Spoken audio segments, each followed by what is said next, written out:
저와 여러분, 우리 하나님께로부터 받은 사랑을 또 주위에 잘 전파하는 그런 삶을 살아갈 수 있기를 소원합니다. 네, 우리는 지난 2주 동안 바울이 1차 전도 여행 때 비시디아 안디옥에서 전한 바울의 복음 설교를 함께 살폈습니다. 바울은 유대인들의 회당에서 하나님께서 하신 일을 전하였습니다. 유대인들이 잘 아는 성경의 구약 성경의 이야기를 시작으로 하나님께서 자기 백성들을 위하여 하신 일을 소개하면서 그렇게 하나님께서 하신 일과 하나님의 약속이 이제 신약 시대에 와서는 예수 그리스도에게서 완전히 성취되었음을 선포했습니다. 그러면서 그렇게 너희도 예수를 힘입어 이 사람을 힘입어 제사함과 의롭다함을 받으라라고 권면했습니다. 이제 오늘 본문으로 이어지면 이렇게 유대인의 회당에서 모인 자들에게 바울이 설교했을 때에 이게 동일한 말씀을 드렸으면서도 완전히 상반된 두 가지 반응이 나타났습니다. 하나는 그 말씀을 기뻐하고 따르는 모습이었고, 다른 하나는 그 말씀을 반박하는 그런 모습이었습니다. 사실 오늘날도 마찬가지 아닙니까? 같은 말씀이 듣더라도 모든 성도들이 하나같이 반응하는 것은 아닙니다. 각각 반응이 다 다릅니다. 우리는 오늘 이 본문을 통하여서 이 두 가지 반응에 대해서 좀 한번 같이 살피려고 합니다. 먼저 바울이 전한 말씀을 듣고서 굉장히 긍정적인 반응을 보였던 사람들이 있었습니다. 말씀을 기뻐했습니다. 42절을 보시면 이 사람들은 바울에게 다음 안식일에도 말씀을 전해달라라고 요청을 합니다. 바울과 바나바는 임시로 잠깐 유대인의 해당장이 이렇게 권한을 주어서 잠깐 말씀을 전한 건데 너희가 다음에도 와서 말씀을 전해달라라고 하는 겁니다. 43절을 보시면 회당의 모임이 끝난 후에 유대인과 유대교에 입교한 경건한 사람들이 많이 바울과 바나바를 따르니, 그러니까 다음 주까지 기다리기가 힘든 사람들이 있었던 겁니다. 이 사람들은 당장 그 바울과 바나바를 따라다니면서 우리한테 말씀을 좀 더 가르쳐달라, 좀 더 설교를 해달라라고 말을 하는 것입니다. 저는 바울이 아니어서 그런지 제 설교를 듣고는 한 사람도 설교 좀 더 해달라라고 얘기한 사람이 없었는데, 여기에 모였던 사람들은 설교가 끝나자마자 설교 좀 더 해주십시오 라고 했다는 겁니다. 그리고 44절을 보면 한 주 뒤 안식일에는 온 시민이라고 할 만한 엄청난 사람들이 모였다고 합니다. 그리고 48절을 보면 이방인들이 기뻐하여 라는 표현이 있고 52절에는 제자들은 기쁨과 성령이 충만하니라 라고도 기록을 하고 있습니다. 이처럼 바울의 설교를 듣고서 기뻐하고 계속적으로 그 말씀을 듣고자 하는 모습이 있었는데 왜 그랬는지 오늘 본문에서 찾아볼 수 있는 이유는 크게 두 가지가 있습니다. 먼저 42절을 우리 한번 같이 읽어보겠습니다. 42절입니다. 시작.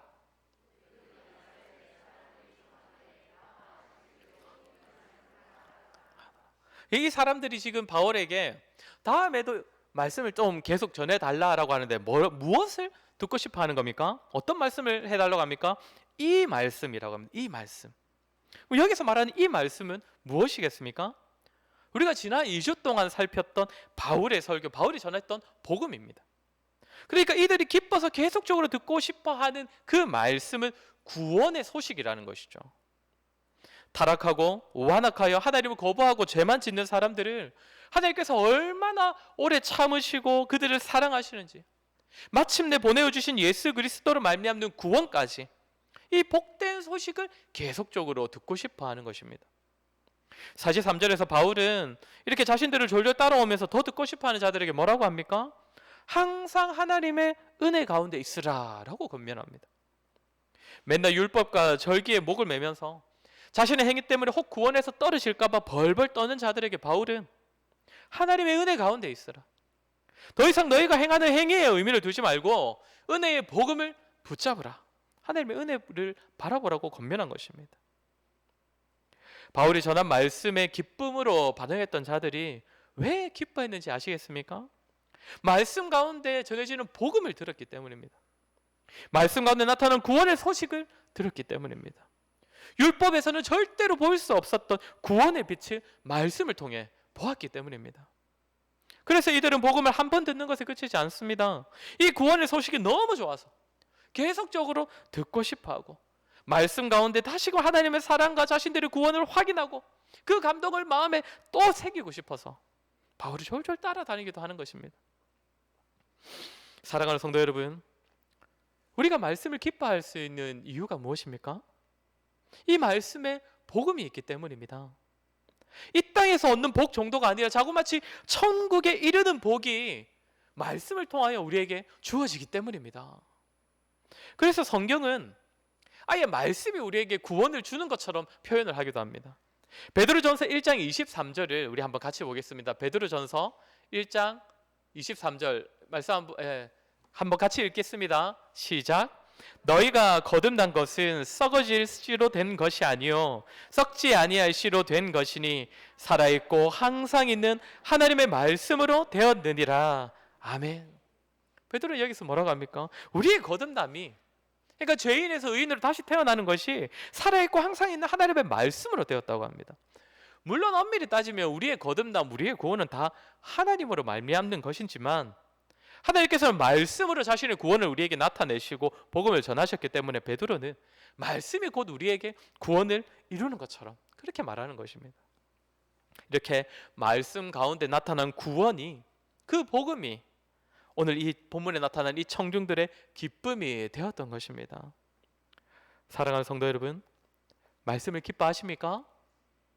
기뻐하지 못한다면 왜 그런 것 같습니까? 말씀이 어렵기 때문입니까? 복잡해서입니까? 아니면 이 말씀은 계속적으로 나와는 좀 동떨어진 이야기를 하는 것 같아서입니까? 그렇다면 생각을 해보십시오. 구원의 말씀이 어떻게 해서 나와 동떨어진 이야기가 될 수가 있겠습니까? 우리 자신을 한번 돌아보아야 합니다. 우리는 말씀을 통하여 복음을 들으려고 하는 것인지, 구원의 복된 소식을 다시금 확인하려고 하는 것인지, 아니면 알라딘에 나오는 그 진리의 램프를 문지르는 그런 심정으로 말씀을 대하고 있는 것은 아닌지를 한 번쯤 우리가 돌아보아야 합니다. 성도 여러분, 말씀 가운데 분명하게 계시된 구원의 약속을 확인하시기 바랍니다. 하나님께서는 이 말씀을 그 옛날 이스라엘 백성들에게만 주신 것이 아니라, 믿음 좋은 특별한 사람에게만 주신 것이 아니라 저와 여러분에게, 죄 많고 정말 부족하고 믿음이 정말 너무나 연약한 우리 모두에게 들려주시는 우리 하나님의 사랑의 메시지가 바로 이 말씀입니다. 그렇게 이 말씀을 날마다 가까이 하시면서 이 가운데 계시된 구원의 복된 소식을 계속적으로 들으시고 되새기시기를 바랍니다. 이렇게 말씀을 복음으로 들을 수 있는 그 귀를 가진 자는 항상 또 언제나 주시는 말씀을 기뻐할 수 있을 것입니다. 또 하나 오늘 본문에서는 말씀이 이방인에게 기쁨이 되었다라는 점이 우리의 눈에 띕니다. 우리 48절을 보시면 이방인들이 듣고 기뻐하여 하나님의 말씀을 찬송하며 영생을 주시기로 작정된 자는 다 믿더라. 이방인들은 말씀이 기뻐서 하나님의 말씀을 찬송했다라고 합니다. 물론 하나님을 찬송한 것이겠지요. 근데 말씀이 너무나 기뻐서 말씀으로 다가오시는 그 하나님이 너무나 좋아 찬양했기에 말씀을 찬양했다라고 그렇게 표현하고 있습니다. 그러면 이방인들은 왜 이렇게나 말씀이 기뻤던 것일까요? 앞에서 바울이 전한 말씀은 어떤 말씀이라고 했습니까? 이 말씀, 하나님의 은혜의 복음이라고 했습니다. 그런데 그 복음의 핵심 내용 중 하나가 무엇입니까? 우리가 지난주 본문이었던 우리 39절을 우리 다시 한번 보겠습니다. 사도행전 13장 39절 한번 같이 읽겠습니다. 또 모세의 율법으로 너희가 의롭다 하심을 얻지 못하던 모든 일에도 이 사람을 힘입어 믿는 자마다 의롭다 하심을 얻는 이것이라. 뭐라고 합니까? 믿는 자마다 의롭다 하심을 얻는 이것이라. 이것이 복음의 아주 중요한 특성입니다. 믿는 자라면 누구라도 예수님을 힘입기만 하면, 예수님을 믿기만 하면 의롭다 하심을 받는다는 것이죠. 그러면 이 복음의 이 핵심이 왜 특별히 이방인들에게 기쁨이 되었던 것입니까? 현재 바울의 설교를 듣는 이방인들은 유대교에 입문한 이방인들입니다. 유대인의 회당에서 기존에는 유대인들에게 가르침을 받아오던 이방인들입니다. 그들에게 유대교는 무엇을 가르쳤습니까? 너희도 우리처럼 율법을 지켜야 한다. 너희도 우리처럼 절기를 지켜야 한다. 할례를 받아야 한다. 그런데 이방인들이 그들의 시키는 대로 유대교에서 강조하는 율법을 아무리 잘 지켜도 도저히 유대인들과 줄일 수 없는 격차가 존재했습니다. 무엇입니까? 혈통입니다. 혈통. 똑같이 율법을 지키고 절기를 잘 지켜도 유대인들은 태어날 때부터 아브라함의 혈통적인 후손이고, 이방인들은 제 아무리 율법을 잘 지키더라도 아니 유대인들보다 더 잘 지켜보아도 그들은 혈통적으로는 이방인이라는 것이죠. 이 간격이 결코 줄여질 수 없었던 것입니다. 이 간격은 초대교회 때도 계속적으로 문제가 되었습니다. 로마서, 에베소서, 갈라디아서를 보면 복음을 받아들인 사람들 안에서도 이 혈통적인 간격이 문제가 되었습니다. 그러니 유대교회에서는 훨씬 더 심하지 않았겠습니까?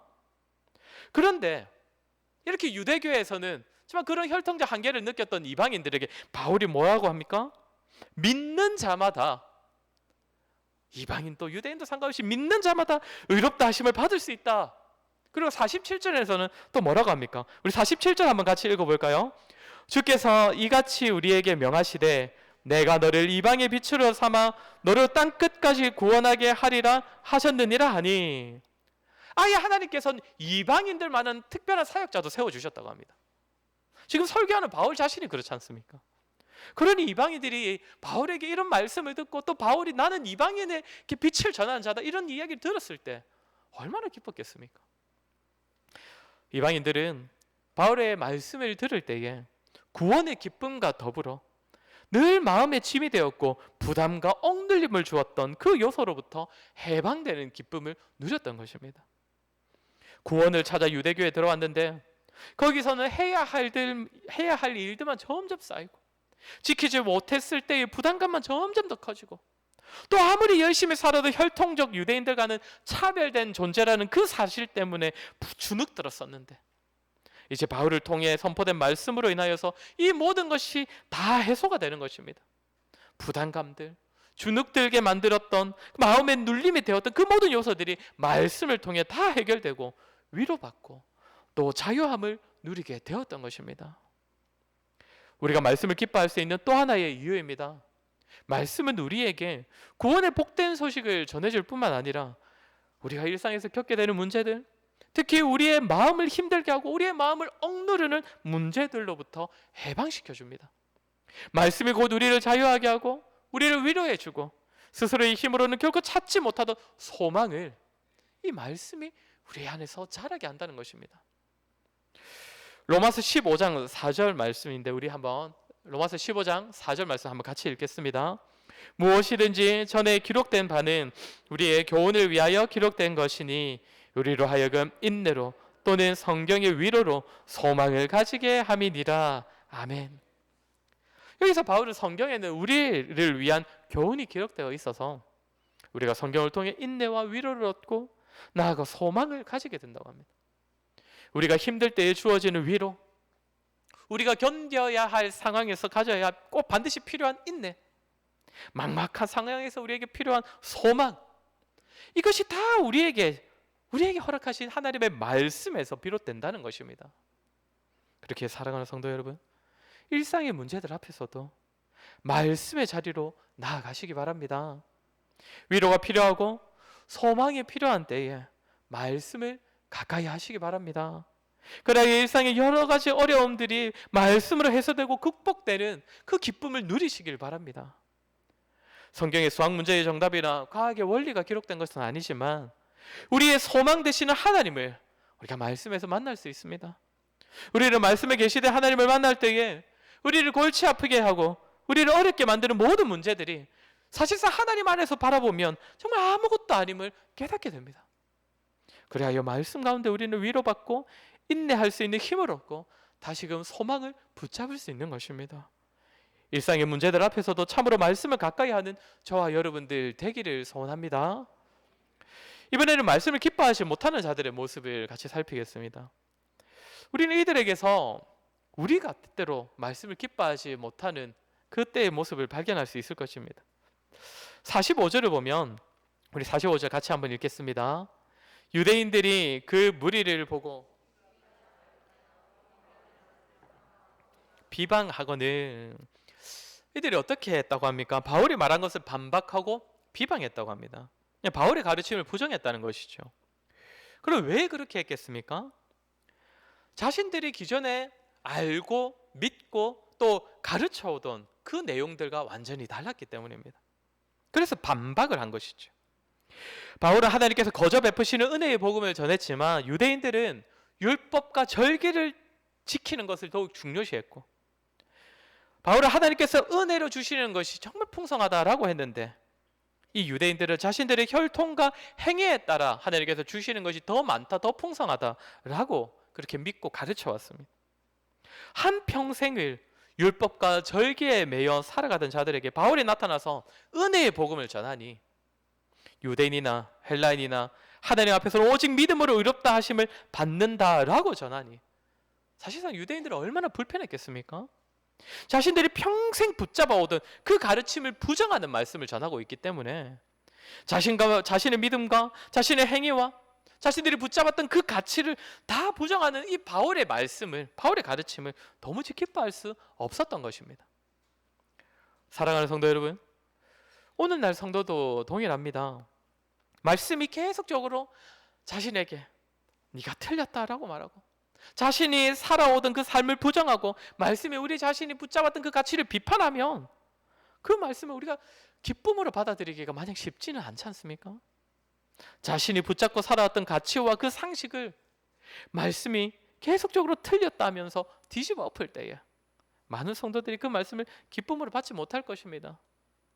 평생 선행을 베풀며 살아오던 자가 그 선행에 자신 인생의 목적을 담아두고 있던 그 자에게 그것은 선행이 아니다. 참 선행은 하나님과 상관없이 하는 그 선행은 정말 선행이 아니다. 스스로의 만족을 위하여서 하는 선행은 오히려 죄와 같다. 이런 말씀을 들었을 때 그 말씀을 기쁨으로 받을 수가 있겠습니까? 쉽지 않을 것입니다. 나아가 이 유대인들이 바울이 전하는 말씀을 반박하는 이유가 무엇이라고 합니까? 45절을 보면 시기가 가득하여 라고 합니다. 시기 때문입니다. 자기들이 전하는 말씀보다 바울이 전하는 말씀을 사람들이 더 좋아하고 더 즐거워하고 그래야 기존에 자신을 따르던 자들까지 바울을 따르고 있는 것을 보면서 시기가 가득했던 것입니다. 그래서 바울이 전하는 말씀을 부정했습니다. 그 말씀을 받아들이고 그 말씀을 인정해버리면 이전에 나를 좋아하고 나를 따르던 자들이 다 떠날 것 같고 나보다 바울이 더 주목받고 인정받고 바울이 더 높아질 것 같아서 반면에 자신들은 이 말씀을 인정해버리면 바울보다 이제는 더 뒤처지고 이전보다 손해를 보게 될 것 같고 사람들에게 주목받지 못할 것 같으니 그 시기심에 바울이 전한 말씀을 반박하고 거부했던 것입니다. 말씀대로 사는 것이 이전보다 더 손해인 것 같고 말씀을 받아들이는 것이 이전에 누리던 것을 더더욱 못 누리게만 할 것 같으니 이 말씀을 기쁨으로 받지를 못하는 것입니다. 사랑하는 성도 여러분, 저와 여러분은 어떻습니까? 말씀이 뭔가 위로와 소망을 주기보다 계속적으로 나의 삶의 방향을 꺾으려고 하고 내가 살던 방식이 잘못되었다고 지적만 하고 말씀이 인도하는 길이 자꾸만 더 손해보고 더 많은 것을 포기하는 자리일 때 그때에도 우리는 말씀을 기뻐할 수 있겠습니까? 너희 중에 누구든지 크고자 하는 자는 너희를 섬기는 자가 되고 너희 중에 누구든지 으뜸이 되고자 하는 자는 모든 사람의 종이 되어야 하리라. 이런 말씀, 이 가르침대로 사는 것이 더 복되다고 여겨서 정말 이 말씀 기쁨으로 받아서 이 말씀에 정말 기쁨으로 순종할 수 있겠습니까? 마태복음을 보면 예수님께서 제자들에게 여행을 위하여, 여기서 말하는 여행은 진짜 여행이 아니라 이렇게 제자들을 파송할 때 하시는 말씀입니다. 그러니까 여행을 위하여 배낭이나 두벌옷이나 신이나 지팡이를 가지지 말라. 이는 일꾼이 자기의 먹을 것을 받는 것이 마땅함이니라. 이 말씀이 1차적으로는 저 같은 사역자에게 주시는 말씀입니다. 하나님께서 다 채워주실 것이니 두벌옷도 가지지 말라고 하십니다. 전 원래도 옷이 별로 많지는 않은데 두벌옷도 가지지 말라고 하십니다. 알아서 다 채워주신다. 저도 이런 말씀을 기쁨으로 받아들이기만이 참 결코 쉽지는 않은 것 같습니다. 사랑하는 성도 여러분, 어떠십니까? 어떤 말씀이든 어떤 가르침이든 복과 은혜를 예비하신 하나님의 명령인 줄 알고 기쁨으로 받으실 수 있으십니까? 참 쉽지 않겠지만 우리 모두에게 주어진 모든 말씀이 복인 줄 알고 기뻐할 수 있는 믿음의 눈이 있었으면 좋겠습니다. 두벌옷도 가지지 말라. 결국 이 말씀을 믿고 진짜 두벌옷을 가지지 않은 자라야 하나님께서 자기 백성에게 친히 먹이시는 은혜를 경험할 수 있는 것 아니겠습니까?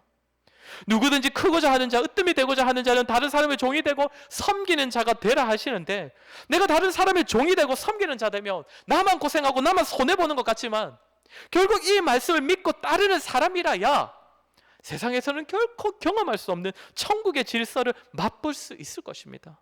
종이 되고 섬기는 것이 얼마나 기쁜 일인지 참으로 순종하여 섬겨본 자라야 그 기쁨을 누릴 수 있다는 것입니다. 그렇게 성도 여러분, 주어진 말씀이 때때로 우리의 마음을 힘들게 하고 부담스럽게 하고 기존에 내가 살던 방식을 부정하고 말씀대로 살면 내가 더 손해볼 것 같다고 여겨질 때라도 주께서 주신 그 길이, 그 말씀이, 말씀에서 명령하신 그 삶이 가장 복되다고 약속하셨으니, 말씀으로 알려주셨으니 그 말씀을 기쁨으로 받고 따를 수 있는 그러한 저와 여러분이 되기를 주의 이름으로 소원합니다. 우리 마지막으로 짧게 하나만 더 생각해 보겠습니다. 과연 우리가 말씀 자체를 기뻐하고 있느냐, 이것을 확인할 수 있는 방법입니다. 바울은 결국 유대인들의 방해로 인하여서 비시디아 안디옥을 떠나야만 했습니다. 이제 이고니온으로 옮겨가게 됩니다. 바울을 따르던 자들 입장에서는, 바울에게 말씀을 배우던 사람들 입장에서는 얼마나 아쉬움이 크겠습니까?